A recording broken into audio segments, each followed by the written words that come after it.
Hello, everybody. How are we doing this fine postseason MLS?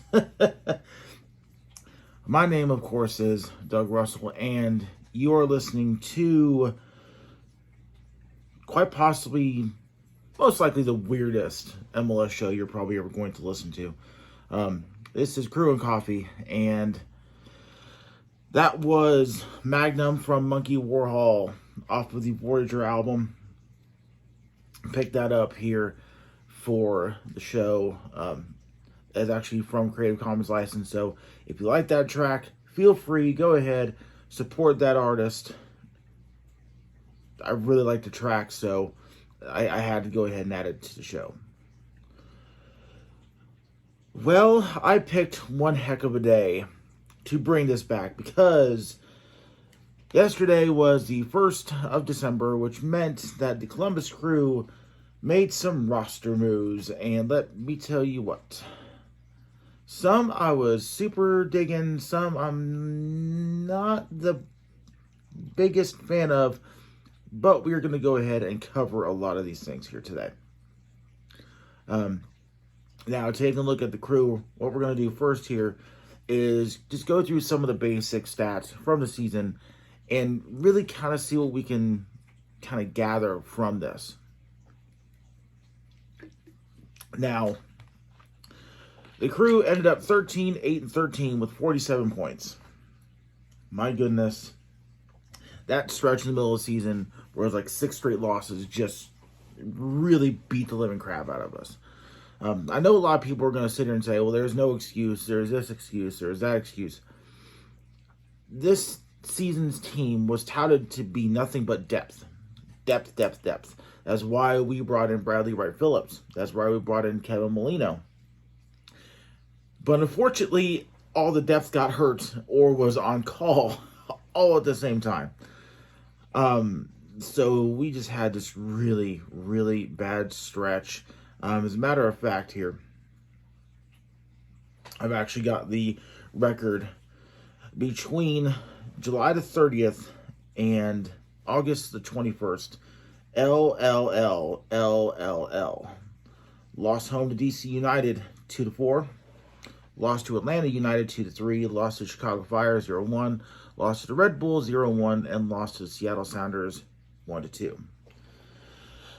Now, that particular run, you saw where we had the team had a lot of fire and had a lot of kind of punch to be, not just to be able to, at the very least, make a run at certain things. But on that same token, we needed a lot more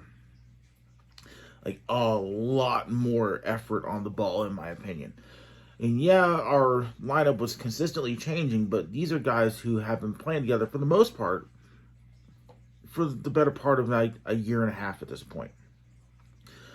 Defense was just not the best, obviously, but I'm not going to sit here and say that there weren't good things about the season, even in that stretch and that drag. Specifically, what I remember from the Atlanta game was that we did really, really well and things kind of fell apart at the end. And that's really just the honest thing about it. Now, taking a look at the rest of the season, we're kind of streaky in spots. It was draw, win, loss, win, and it just kind of ended up that way. Austin, New England, and FC Cincinnati, 3 straight draws. And it was just kind of just punched all the way through the rest of the season. Taking a look at the actual stats, of course, 46 goals for, 45 goals against. That did not help us on decision day, unfortunately. And yeah, we did smack around Chicago 2-0 in the last game of the season, but we needed to have that kind of punch earlier in the season at the very least.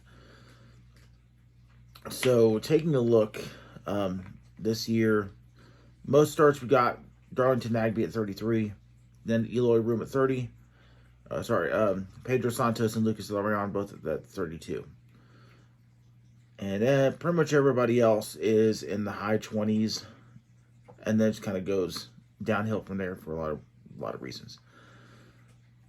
So, looking at also a lot of kind of backup play.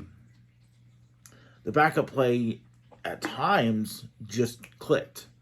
But at other times it looked like guys just kind of, huh? You know what I mean?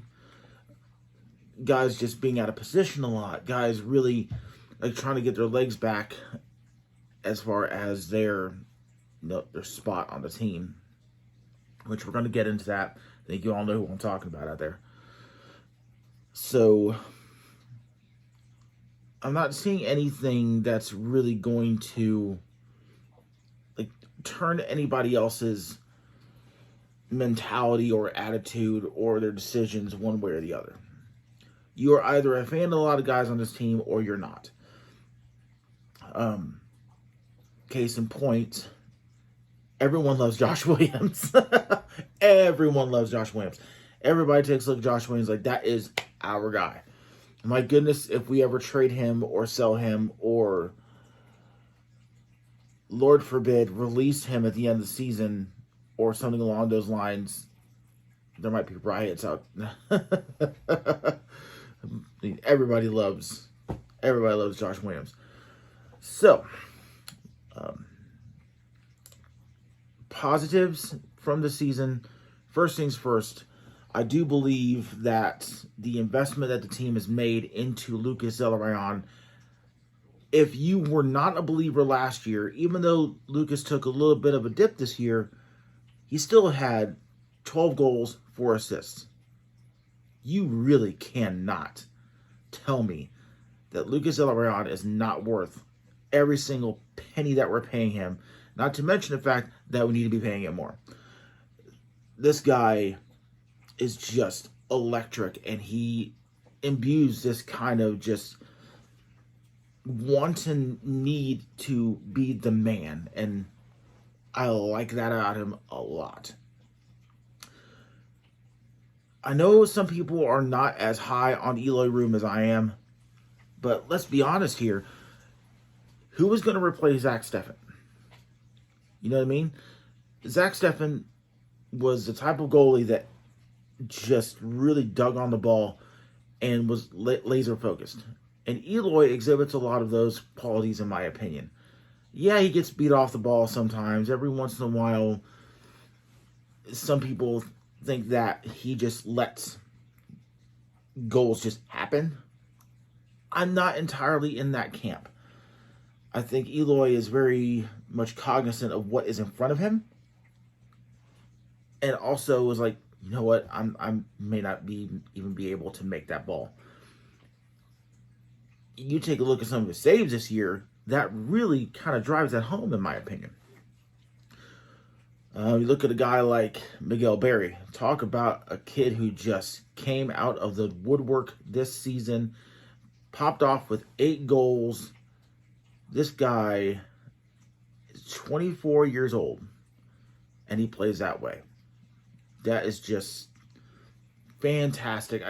This guy, I think, if he keeps it up, he's going to be with this club for a very long time. So, the liabilities, I think, this year, again, the defensive line just really seemed, for lack of a better term, I guess, kind of listless at times, which I think really contributed to that 6-game losing streak. Guys just really trying to find their footing in the backfield. It's just not. It seemed like, okay, here's your positions, here's where you're going to be, but guys were like, oh wait, I have to cover this part of the field, and I'm like, what's going on here? In many ways, I'm just not, like, there are things I really liked about the defenders at points. Of course, Josh Williams. Jonathan Mensah is one of those guys where it's like, okay, I need to cover this portion of the field, but I need to be involved in a lot of stuff. He was trying to make up for a lot of things. I think that came to the detriment of his game this year. Harrison Awful, somewhat of the same style. He was trying so much to cover as much ground of the field as possible.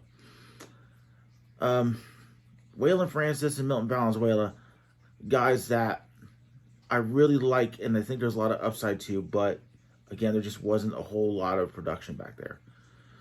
So let's take a look at the end of season roster decisions. So I was a little worried. Okay, I was a lot worried because I didn't know exactly how this was going to go. So I was mostly assuaged. Mostly. So the team exercised the options. Oh, by the way, I'm coming off of masterreport.com here. Exercise the options of regular starters, Josh Williams, midfielder Marlon Hairston, and Gyasi Zardes. Great. I love that. They also exercise options on Abubakar Keita, Steven Moyera. That guy has a lot of pump in him, let me tell you. He seemed so excited to get over here and play, and was really more about trying to help the team as opposed to making himself look good. That is the kind of player that you want on your team. I'm so excited to have this guy back on the team next year. Yeah, he came in really late in the season. However, I'm excited to see what he can do as far as being the backline produce. So, let's see, Luis Diaz, the dude is a motor. Derek Etienne Jr., another guy who just really just put himself into this team this season as much as he could. Isaiah Parente, I see good things in him. I want to see more. My goodness, I want to see more. I think he really needs to kind of drag out a little bit. Speaking of Isaiah Parente, he did have 2 starts with 6 matches played this season, 213 minutes.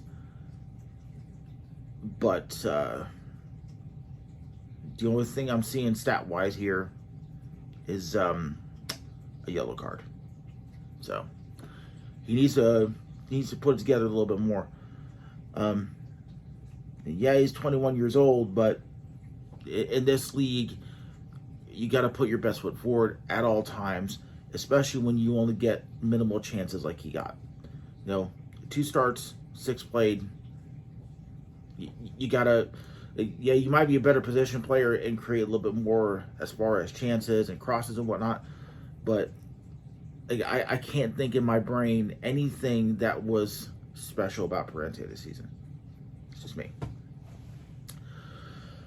So, Miguel Berry also, my goodness, just talked about Miguel Berry. Fantastic guy. I can't wait to see what he can do next.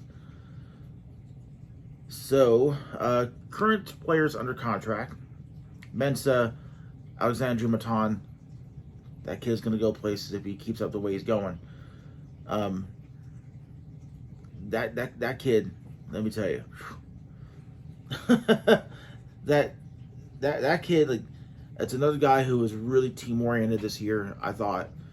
And every time he came on the field, he tried so damn hard to be in the right place at the right time. A little overzealous in some aspects, if I'm being completely honest. Speaking of, for Alexandre Maton, 28 appearances, 9 starts. Also only pulled up a yellow card this season. But I remember him having more impact on games than Parente. So this guy was just all over the field for the times he was there. It seemed like Parente was just kind of in the background a little bit, but Maton was just boom, boom, boom. Like, wherever he needed to be, he was. So, next up here, we got, of course, Kevin Molino, I wanted to see more out of Molino, but of course, I mean, you can only do so much, especially with the injury that he suffered this year. I thought he produced in certain aspects, but I'm not sure if he's the best fit for the team myself. I was expecting so much because he was just electric for Minnesota in last year's playoffs. This year, the opportunities that he got, he just seemed a little lackluster off the ball. And again, he was coming off of injuries and trying to get back to form. Let's hope he heals up well, comes back fantastic next season. Artur, Sebastian Berhalter, back from the loan from Austin FC, by the way. Perry Kitchen, Aiden Morris, Nagbe, and Lucas Ariel. I'm excited to see Berhalter back. I don't have his stats in front of me at the moment, unfortunately, but I mean, the kid was good when he was in Columbus, and from what I hear, he was doing pretty well in Austin. So experience is experience. You really can't hate on that. Artur, a guy who just got a couple really bad breaks with injuries this season. Hope he comes back better than ever next season. That is also a guy who is very much fan-oriented as well. Same with Aiden Morris. That broke my heart when he got hurt. Oh my! This kid was all about this team this season, and to have him go out as early in the season as he did was just, you really got to feel for him in a lot of ways. But you know from the word coming out of Columbus of how he's trying to train to get back in the swing of things, gotta love that. And of course, Darlington Nagbe speaks for himself, and of course Lucas Villarreal. Columbus announced also the club extended offers to Eloy Room, Milton Valenzuela, and Pedro Santos. Of course, from what I heard, Sanch already signed his qualifying offer, which, yeah. I mean, Sanch is, you want to talk about a guy who puts his body on the damn line every single game. If I'm not mistaken, my memory kind of goes back to one of the games we got kicked in the head, and I'm like, damn. So that's a guy who puts everything on the line for your team. Milton Valenzuela, he's improving. I'm liking where Valenzuela's going. Now, as far as contract declines, goalkeeper Eric Dick, Waylon Francis, and Saad Abdul Salam, center back Vito Wormore, and Eric Hurtado and BWP, Bradley White Phillips.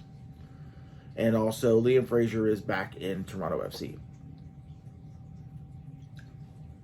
Now, as far as Fraser goes, they're getting a really good player back.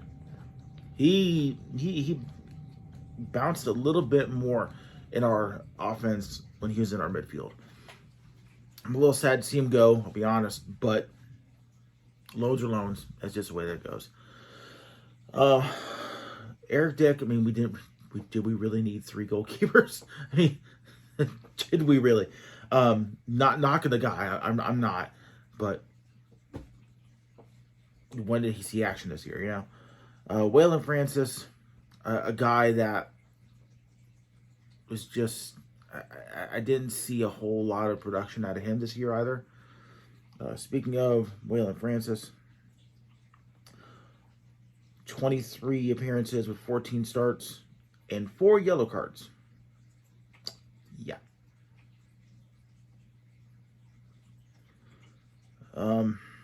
It was just, I mean, I get it that, you want to be involved in plays, but some of those cards hurt this season. I'll be honest. Saad Abdul Salam, popular guy, seemed to really like the city. I wasn't the biggest fan of him this season, unfortunately. Eric Hurtado, bye. I'm sorry.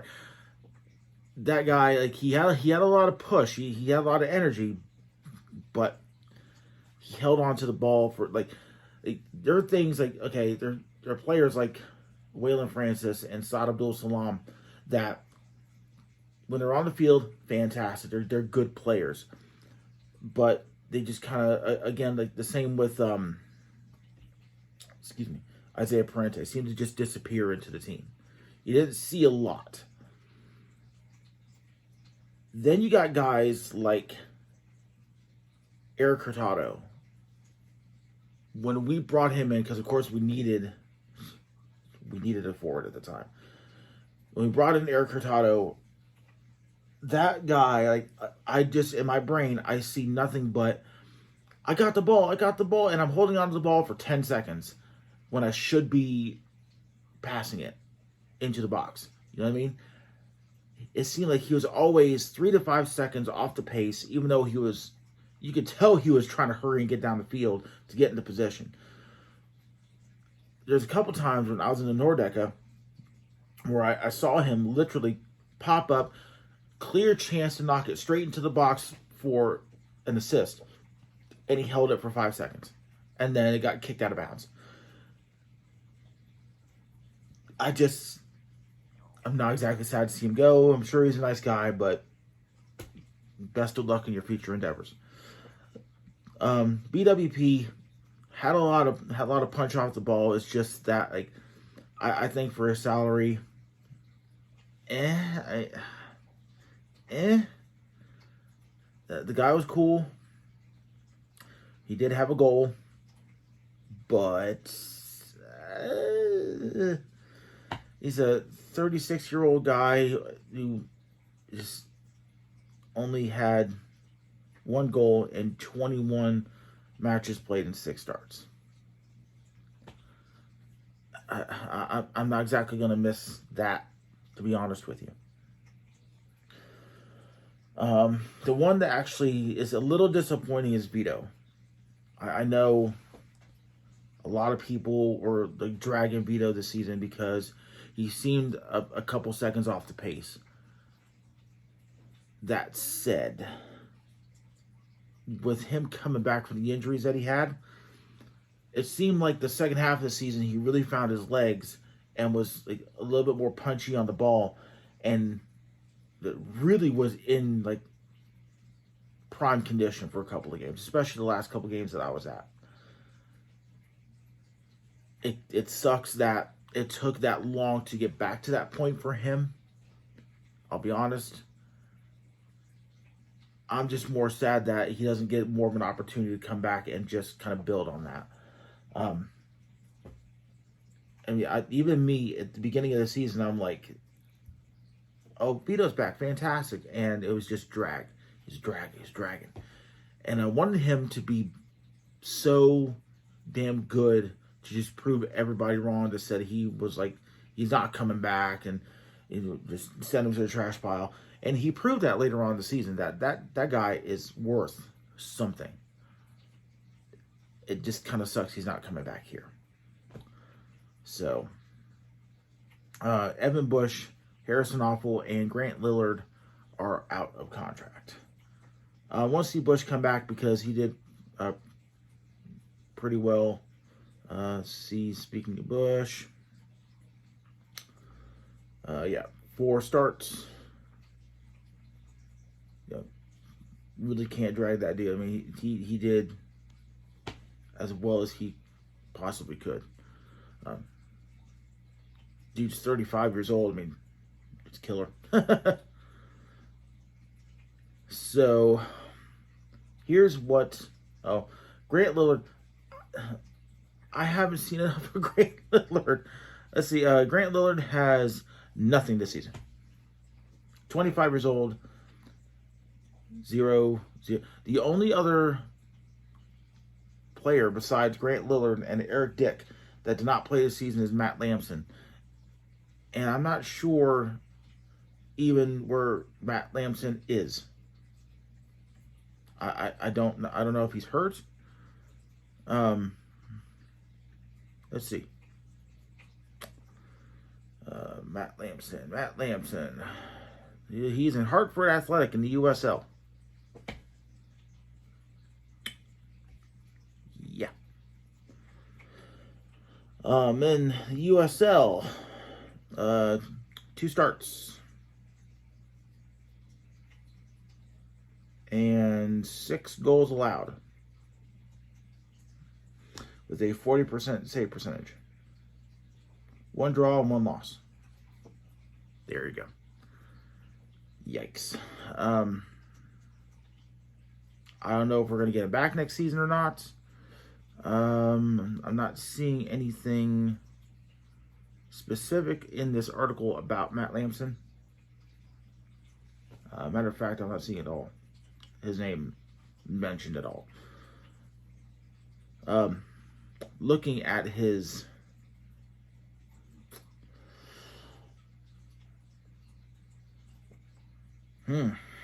yeah, I'm not really seeing much of anything here about Matt Lamson. I'm on fbref.com here, so besides, his playing time for Hartford this season, I'm not let's see if I have anything under Hartford Athletic here. I don't think I'm going to have much, but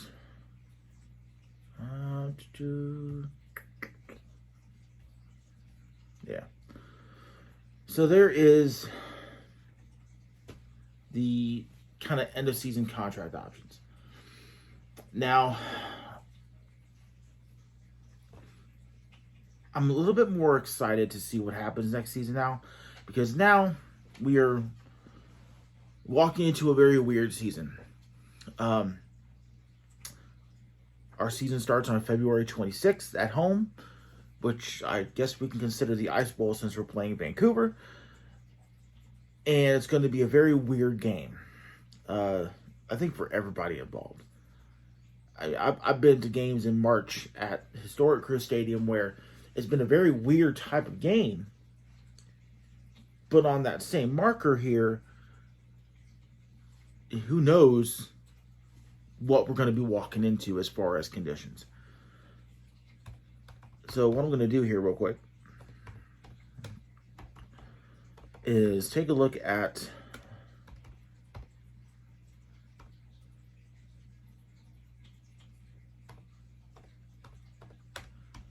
our local weather. So we're going to take a look at timeanddate.com, past weather in Columbus, Ohio.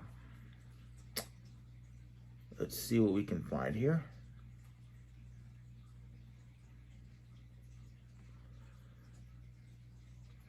Climate averages. Now, the coldest month is January in Columbus. We'll take a look at February real quick.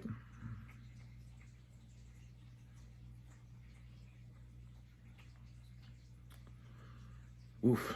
So, our standard high is 40. Standard low is 24. That is for weather reports collected between 1985 and 2015. Mean temperature is about 32 degrees. Normal precipitation is around 1.4 inches. Yeesh. 8 miles per hour on the wind normally. So we could be potentially walking into a snowball. And who also kind of knows with lower.com field exactly how it's going to go, because even being in the later games, we didn't get a lot of wind inside the field. But on that same marker, who knows how snow is going to accumulate if it snows. Because Ohio is weird. Ohio has always been weird, let's be honest. And it's going to be one of those things where you're basically going to know the day before or 2 days before potentially what you're going to be walking into. I don't think we've ever had a game in Columbus that's been this early, to be honest with you.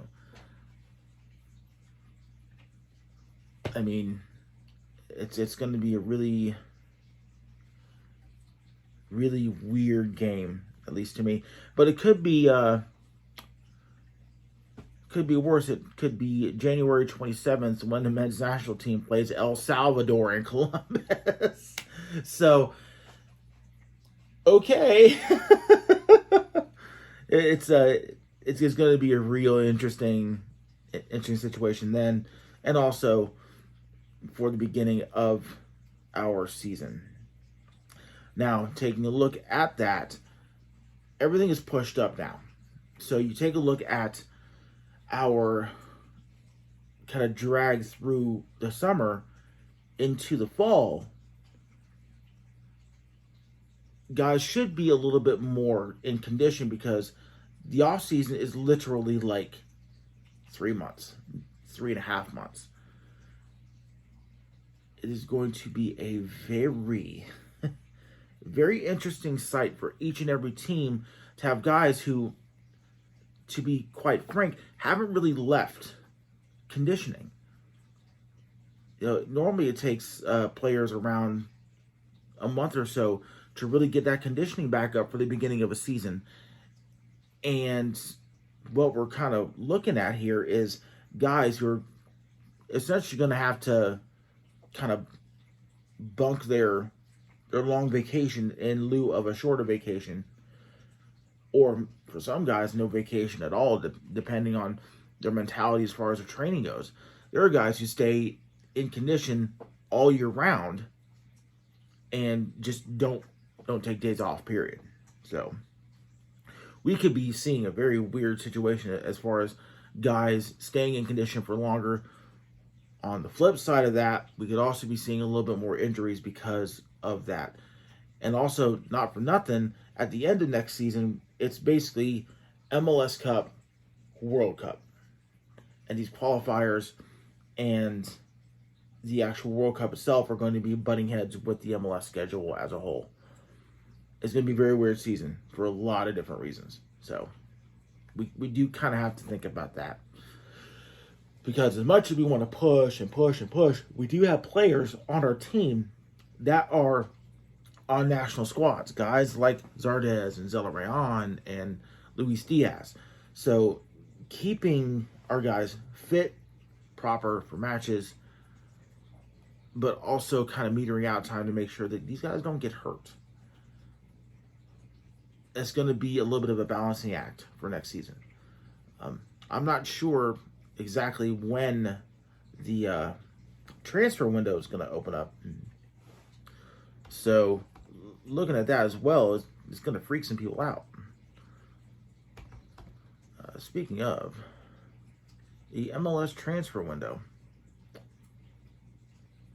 is going to be very, what you say, weird. The theme of this offseason going into the next season is just going to be weird. So it's going to be, I'll say, I don't want to say amended, because I think that would be a little self-serving. Yeah.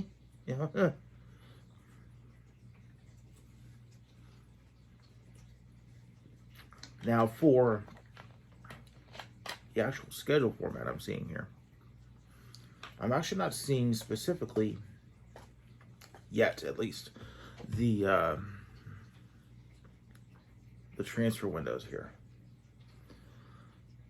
So, speaking of the World Cup, MLS regular season will begin, of course, February 26th and run through Sunday, October 9th for the regular season. So there will be 3 consecutive weeks of 2022 MLS Cup, and MLS Cup will be played on Saturday, November the 5th. And that will be just 2 weeks prior to the start of the World Cup on November 21st. And the player release date will be November 14th of next year. I am not seeing anything, of course, about the actual transfer window.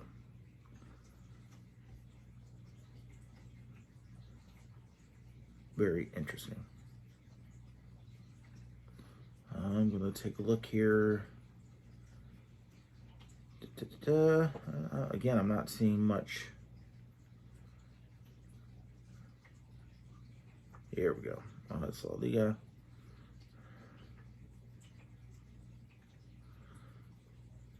Let's see.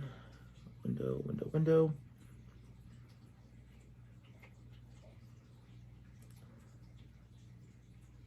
Yeah, I'm not seeing anything specific for that. I'll have to take a look at that for the next edition, because I mean, it might be something that's kind of hidden on Big Soccer's website, you know. But I'm not really seeing in specific kind of what we're going to do as far as bringing you guys in. There's been some international players that have been linked to MLS recently. That being said, we don't know specifically who's going where or who's really thinking of going where.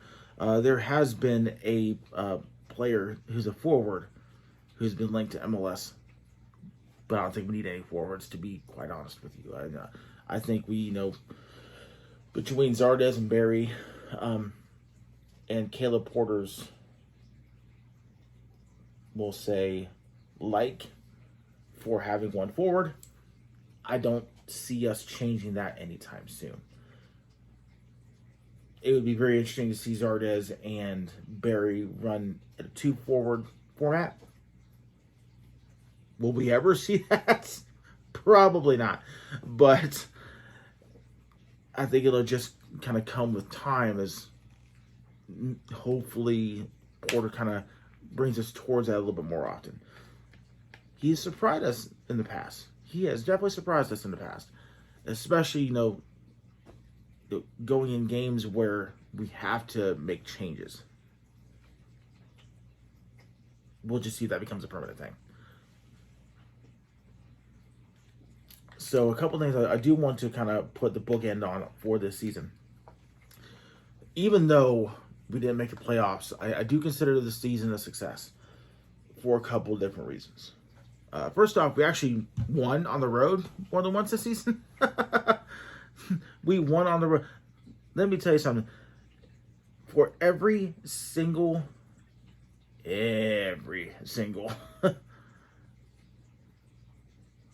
game that we played on the road last season, it was absolutely insane. For one specific reason to me. And that was staring down the barrel of a loss on the road last season. It was amazing that we made the playoffs last season with no road wins. And I was just not about it. Everybody freaked out, including me. And I was just, we'll just say underwhelmed. With our road. It's, yikes. It's just yikes. We'll just put it to you like that. However, this season, we did pretty well this season. All things considered, nobody ever wants to kind of stare down the barrel of, never making the playoffs. But I'd rather have progress than just kind of flame out. You know what I mean? And everyone kind of thinks that we flamed out this year. The schedule doesn't really back that, you know what I mean? So I'd like to think of it as we found out more about players this season than most people would think. I think we found out more about a lot of our backups and guys being able to plug in than we would have otherwise, because of the international matches, because of the injuries. And because of the still prevalent COVID regulations that we have. It was just, at least for me, for me. Let's see, speaking of away anything, getting a win away at DC United. We drew against Nashville, which Nashville was a really good team this season. Not to kind of drag them down or anything, because they unfortunately kind of flamed out the other night, but I'll take it. A win against Atlanta United on the road. A draw against Cincinnati, that sucked. A win against NYCFC on the road, and a draw away at CF Montreal. You know what? No, it's a Montreal Impact. Now and forever, I don't care about Club de Foot Montreal. It is the Montreal Impact. It's the way that it goes. So, having these away victories bolstered confidence on the team. Having these away victories proved to the players that they can get it done not in the confines of our home stadium. Having wins on the road builds overall team confidence, especially for a team that had to plug and play so much this season. So, I see that as a win. I also see as a win this season of us being able to kind of stare adversity in the face. If I'm not mistaken, the 6-game losing streak that we had this season was just like a complete reset of what guys were thinking that they were able to do. And, when you go down 4-1 NYCFC, you lose 4-2 to DC, you lose 3-2 to Atlanta. It just seemed like the guys were demoralized, And then to say, you know what, okay, we need to pick up, we need to reset our thinking. Guys getting that confidence back over time is just something to be happy and proud of. So, I think overall team confidence is up, especially after that 6-game losing streak. And the weird thing is, it was bookended by a win. Before we went on the streak, we won against Atlanta, and then after the streak, we won against Cincy. And it always seemed like our guys were in it a little bit more and just seemed to get really bad breaks. I'll be honest.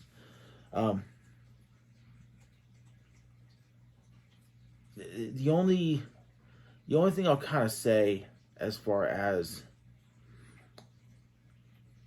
the actual overall play this season is that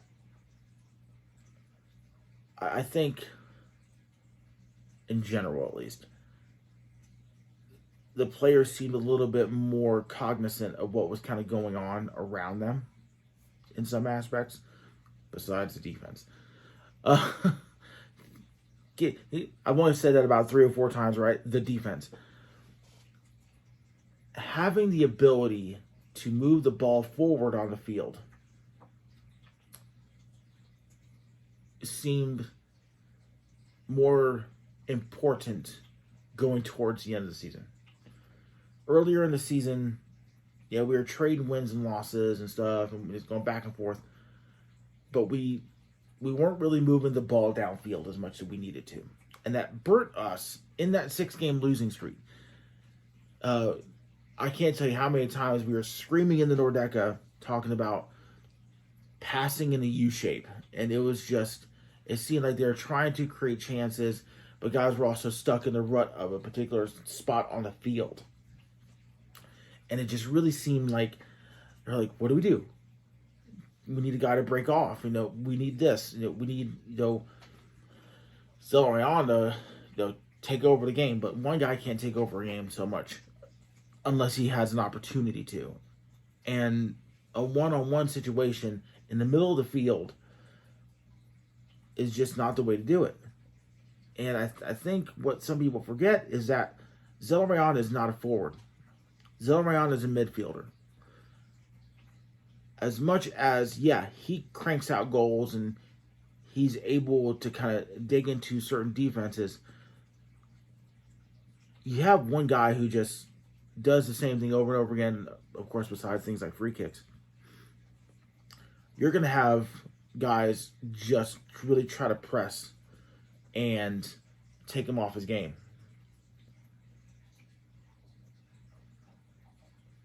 And people can't, the players in general, for being honest, do not have this like inherent ability to just take over whenever they want to, at least in today's game. You know, everyone kind of talks about Zelarayan as being like the one-man wrecking ball for the team. But if you keep relying on that and keep saying, well, Zelarayan needs to make a shot, Zelarayan needs to make a shot, and eventually the team's just going to like press one-on-one, and unless the dude is a scrub, they're, at least in general, going to keep up. You know what I mean?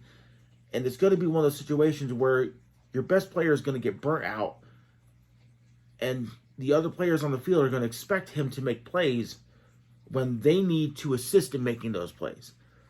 Soccer is a team sport. If we're going to have Zelarayan take over a game, the other guys need to make that happen as well. Guys like Zardes and Barry need to get out in space, get in front of defenders. That way Zelarayan can make his defender slip up and say, oh, I need to go defend this guy now because he's trying to make a break. And then all of a sudden, boom, pass Zelarayan, and then you're good. Just these type of simple things that most people don't think of when they take a look at a soccer game. They go, well, why doesn't that guy just run over and make a kick? It doesn't always work that way. Moving that ball downfield and getting into the front third of the field was something we struggled at for a while this season. A while. And that burnt us in that 6-game losing streak. It almost snapped a couple of times.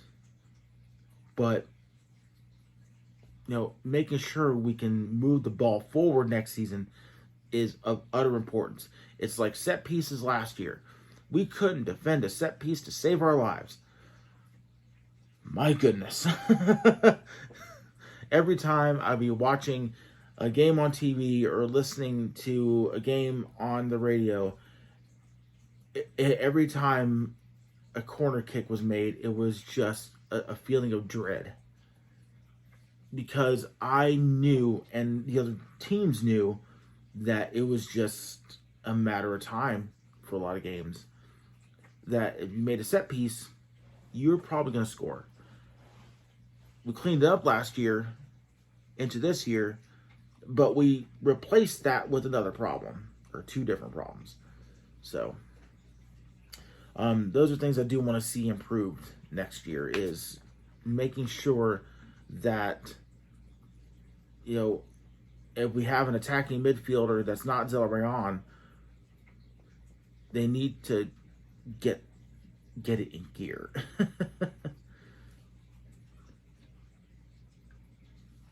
So just kind of wrap up here. We are going towards an hour. Kind of hope you guys like the format of this one. One thing I did not state at the beginning of the show is I'm recording this for YouTube, which is, you know, why I'm kind of staring at my screen here, and also recording as well. So you can either see this on YouTube in the future, and I will, of course, leave links of it. Be on my Aphrodite's Crush channel. And I'm also going to post it up, potentially, I'm thinking, at least one or two different podcasting services. So, hopefully you'll either listen to me on YouTube, or you'll hear me on download. Or if you have just want to set me aside and, we'll do some ASMR. Just kind of clickety clack. Although it's a Columbus Crew, if you're thinking about ASMR, you're in the wrong place.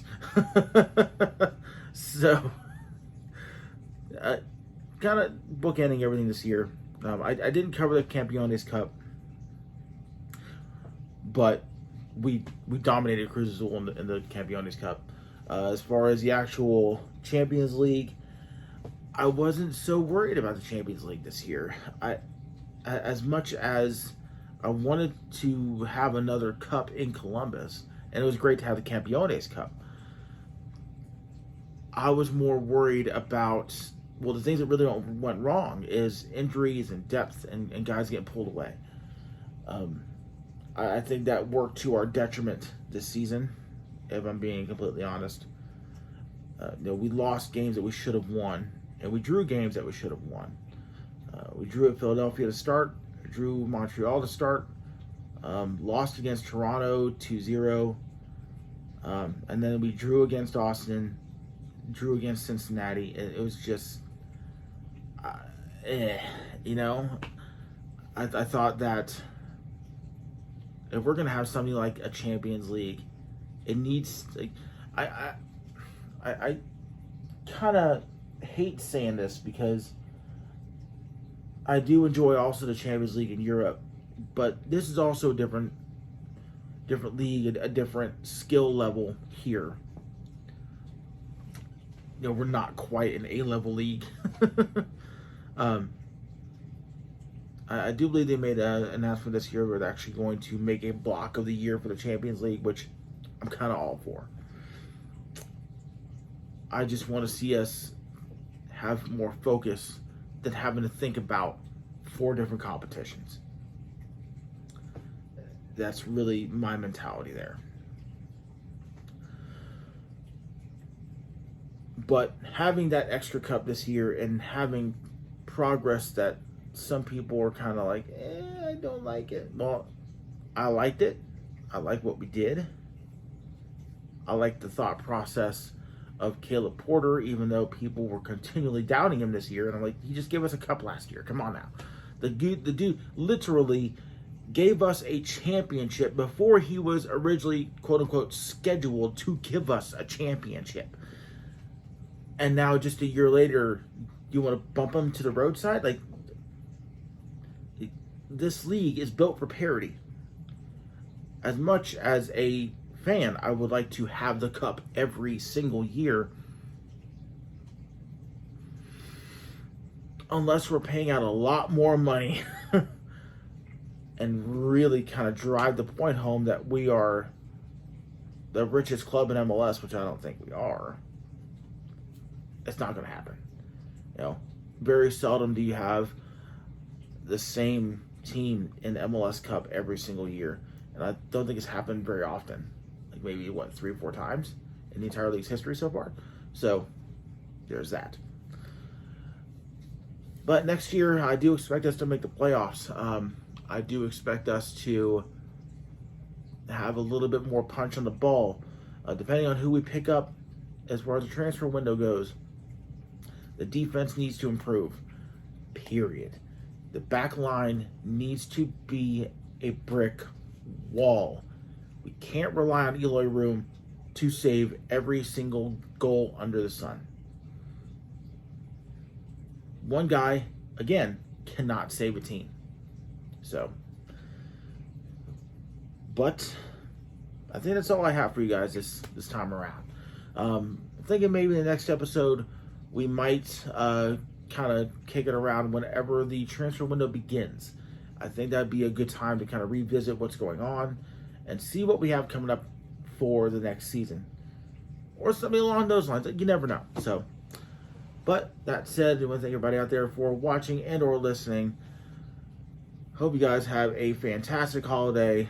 And speaking of the holiday, what you should be doing is picking up some fantastic supporter supply gear. Also, I do run a supporter group called Shawshank SC. Feel free to visit us on Twitter at Shawshank SC. We do have some merch. It is linked on Twitter as well. We do appreciate anything and everything that you fans out there give to the sport, give to the clubs that we support. If you love soccer, you love the Crew, you hate the Crew. If you're like me, you hate Cincinnati and you hate Austin. Just the way that it goes. So, once again out there, thank you everybody for just being a fan of the sport, to be honest. It's been a really interesting couple of years. Let's make next year even better than every single one that we have had before. So until next time, signing off. Peace out, everybody.